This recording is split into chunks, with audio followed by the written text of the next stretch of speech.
સમાજમાં મતો માટે ગાંધીનગર ધારાસભ્ય અલ્પેશ ઠાકોરનો ચહેરો ભાજપે હવે સ્થાનિક સ્વરાજ્યની ચૂંટણી માટે આગળ કર્યો છે અને ત્યારે સ્થાનિક સ્વરાજ્યની ચૂંટણીમાં પહેલા પાલનપુર તાલુકાના ફતેહપુર ખાતે ઠાકોર સેનાનું રવિવારે સંમેલન યોજાયું હતું, જેમાં અલ્પેશ ઠાકોર ઉપરાંત વાવ ધારાસભ્ય સ્વરૂપજી ઠાકોર સહિત સેનાના હોદ્દેદારો અને આગેવાનો જોડાયા હતા। ખાસ કરીને અલ્પેશ ઠાકોરે સમાજમાં નવા નેતા ઉભા થાય અને તેવા પર ખાસ વાત પર ભાર મૂક્યો હતો। જોકે અલ્પેશ ઠાકોરે આડકતરી રીતે ઠાકોર સમાજના મહિલા સાંસદ પર પ્રહાર કરતા અને કહ્યું કે ખાસ જે નેતાઓ છે તેઓએ નવી પેઢી તૈયાર કરવાના બદલે પોતે જ ચોંટીને બેસી ગયા છે અને એટલે નવા નેતા આપણા સમાજમાંથી થયા નથી।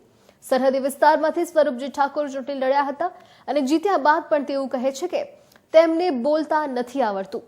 ત્યારે વાવ વિધાનસભામાં ટિકિટ મળી ગયા પછી પણ સામેવાળા કહેતા હતા કે આમને પાડી દેજો, ત્યારે સમાજના નેતા સમાજનો કોઈ વ્યક્તિ આગળ જાય તેવી તરફેણમાં ખાસ લોકો હોવા જોઈએ તેવું કે સીધું કહ્યું અને આડકતરી રીતે પણ ખાસ નિશાન સાધી ઠાકોર સમાજના મહિલા સાંસદ પર કહ્યું કે જેને મેં તાલુકા જિલ્લા ભરકમાં ખાસ ધારાસભ્યને સાંસદ માટે તૈયાર કર્યા અને હવે તેને મને ના પાડી દીધી છે।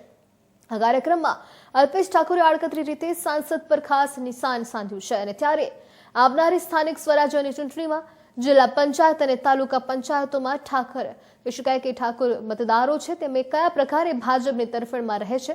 જો કે ભાજપમાં કહી શકાય કે ભાજપ અને કોંગ્રેસ વચ્ચે બનાસકાંઠામાં ખાસ જીત્યા બાદ ખાસ સમાજમાં કહી શકાય કે વર્ચસ્વ તેમનું વધી ગયું છે। આ વર્ચસ્વ તોડવા માટે પણ વાવ વિધાનસભામાં ભાજપે કહી શકાય કે અલ્પેશ ઠાકોર લવિંગજી ઠાકોરને તેમને મેદાનમાં ઉતાર્યા હતા અને ત્યારે આવનારી કહી શકાય તેવી સ્થાનિક સ્વરાજ્યની ચૂંટણીમાં પણ અલ્પેશ ઠાકોર અને સ્વરૂપજી ઠાકોરને જ્ઞાનીબેન સામે ભાજપમાં ઉતારશે તેવી પણ ખાસ શક્યતાઓ છે।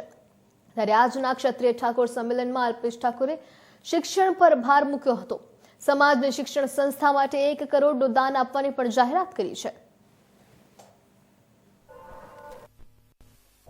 અમારા નવનિયુક્ત ધારાસભ્ય શ્રી સ્વરૂપજી વાવથી એમનું સન્માન સમારંભ રાખેલો અને અમારા ઠાકોર સેનાના સુપ્રીમો અલ્પેશભાઈ હાજર રહેલા અને આખો સમાજ જાણે એક લગ્નની મોસમ હોય એ રીતે સારી જગ્યાએ ભેગા થયા। આ અમારી સમાજની એક જગ્યા છે। આવી વડગામમાં પણ સમાજના ઠાકોર સેનાના જે મિત્રોએ એક અભિયાન શિક્ષણનું જગાવ્યું છે અને એકતાની દ્રષ્ટિએ જોઈએ તો વાવ વિધાનસભામાં જે કટોકટીની સમય હતી ત્યારે અમારો સમાજ એક રહી। અમારા અલ્પેશભાઈએ અને સ્વરૂપજી અને ઠાકોર સેનાની સર્વે ટીમોએ ખૂબ મહેનત કરી અને અમારા સમાજના સભ્ય શ્રી સ્વરૂપજીને ધારાસભ્ય બનાવ્યા।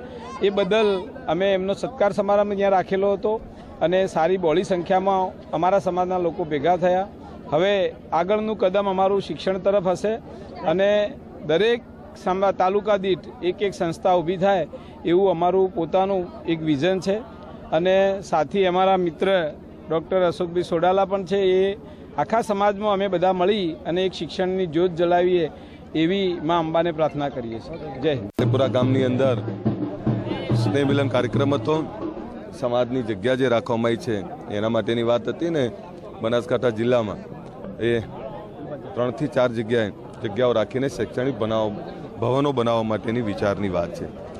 આજે અહીંયા આટલું સરસ આયોજન થયું છે એટલે આવનારા સમયમાં અમારી કલ્પના છે કે શિક્ષણનું ખૂબ મોટું કાર્ય અહીંયા બનાસકાંઠા જિલ્લામાં થાય ને એના માટે સારા ભવનો બીજા નવા બને એના માટેનો અમે પ્રયત્ન કરીએ છીએ। ના, સ્થાનિક સ્વરાજની ચૂંટણીઓ આવતી જતી રહે। અમારે તો દિવાળી હોય કે ઉનાળો હોય કે શિયાળો હોય ચોમાસું હોય અમારે મિટિંગો ચાલુ જ હોય છે। એટલે હજુ પણ મિટિંગો બનાસકાંઠામાં ચાલુ છે। અત્યારે 3 વાગે મારી કડીમાં છે એટલે અમારું સંગઠનની નિરંતર મિટિંગો ચાલુ હોય છે।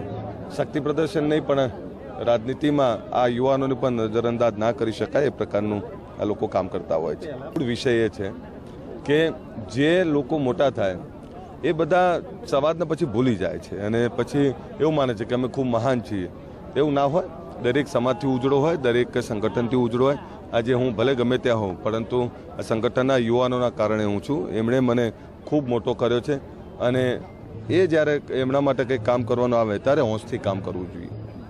ઠાકોર સેના પાલનપુર તાલુકો અને વડગામ તાલુકો દ્વારા આજે સત્કાર સમારંભનું સંમેલન રાખવામાં આવ્યું હતું, જે ગતરોજ વાવ વિધાનસભાની પેટા ચૂંટણીની અંદર ભારતીય જનતા પાર્ટીનો ભવ્ય જીત મેળવી એના અનુસંધાને સામાજિક આજે સત્કાર સમારંભ રાખવામાં આવ્યો હતો અને મોટી સંખ્યામાં લોકો આવી અને આશીર્વાદ આપ્યા હતા અને ઠાકોર સમાજની પ્રગતિ થાય, 18 આલમની સાથે મળી અને સમાજની પ્રગતિ થાય એના માટે આહવાન કરવામાં આવ્યું હતું અને એમાં અમારા ગુજરાત ક્ષત્રિય ઠાકોર સેનાના પ્રદેશ ઉપાધ્યક્ષ માન્ય અલ્પેશજી ઠાકોર સાહેબની ઉપસ્થિતિમાં આ આયોજન કરવામાં આવ્યું હતું.